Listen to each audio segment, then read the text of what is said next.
Hello, this program is for non-Mongolian speaking friends.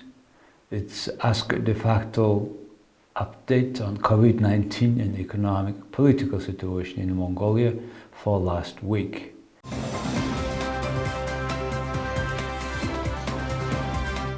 Today, December 17th, Thursday 2020. So for last week, what happened in Mongolia? For last 7 days, we have only 25 additional cases of coronavirus infection in Mongolia registered. That means average only 3 a night. Siling province, the leading center, 216. Ulaanbaatar 145, and the other 5 administration units have not almost increased. So on the average 3 a night, it's a tolerable level of dissemination of this infection. So that made total 470 infected cases inside country, out of total 923 detected in Mongolia. The remaining 454 were transported from abroad.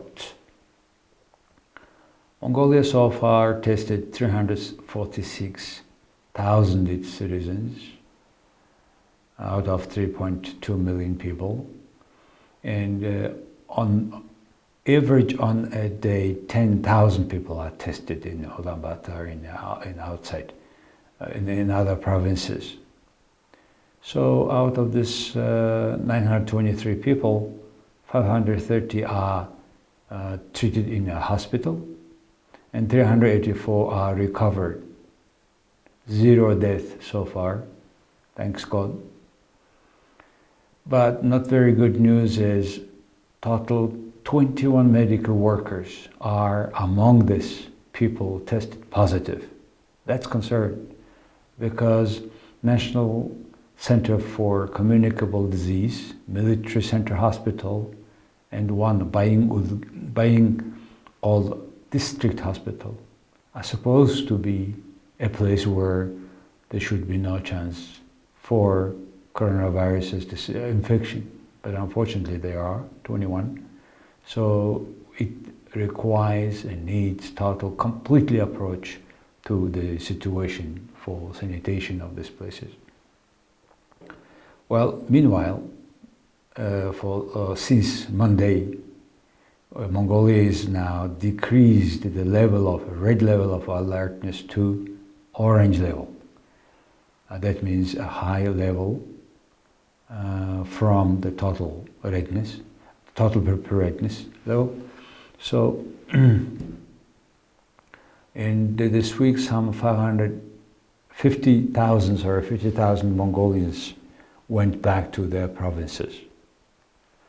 What is on the economic front? From Monday, December 14th, 34 new sectors of businesses allowed to run, and it gives more, of course, some several 100,000 jobs to be active. But however, such services like hairdressing, which people want now badly, are not yet permitted. Second issue about vaccines.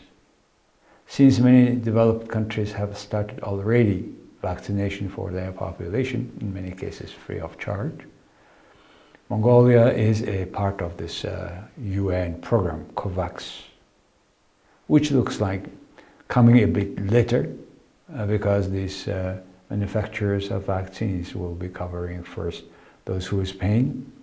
The most developed countries, people will receive vaccines, looks like first, and then probably in a few months.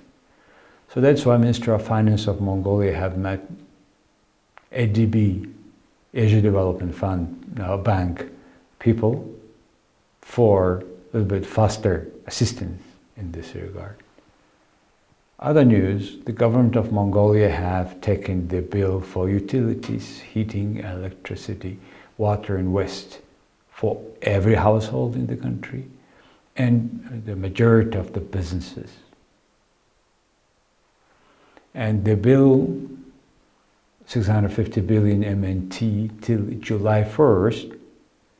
July 1st is regarded very political by opposition because the end of June, there will be presidential election of Mongolia. So some very much politicizing this decision is to extend it to July 1st. However, so this will be paid by Erdenet copper mine, 650 billion MNT, and also the coal briquette price was compensated, half of the price compensated by the state, and they will be paid. The bill will be paid by Erdenet Tavan Tolga, the largest state-owned enterprise for coke and coal. So that's the government decisions. However, within a night since that decisions, the electricity consumption of Mongolia jumped by 18%, which is way beyond the total capacity that the country can produce domestically, so, which is the capacity, total capacity of 1 gigabyte,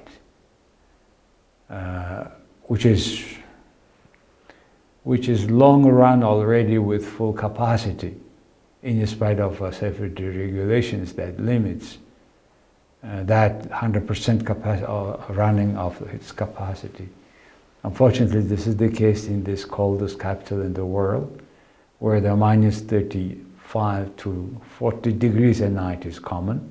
So, however, the country consumption had exceeded the domestic capacity, and Mongolia had to this time import 250 million watt electric energy from Russia. Of course, we pay with hard currency. That's the reason why we want to create on hydropower stations on the river that goes at the end to the Baikal River, and we have some dispute with Russians. The Russians don't want us to make these power stations, and that's why Mongolia now completely dependent also on not only petroleum products but also electric energy from Russia. Well, that was the situation, and it is a very dangerous situation, because if the Mongolian power system is lost by any reason, then it will be very hard for many children to survive cold nights of that degree in this cold city.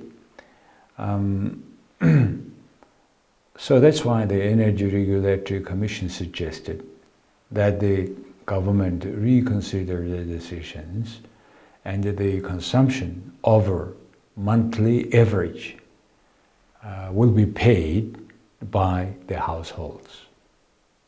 That's they are requesting the government to make decisions.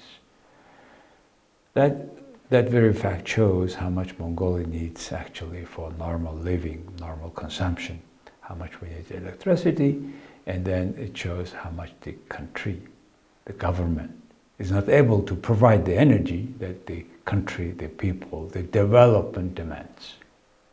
That's it for this week. See you next week. Thank you.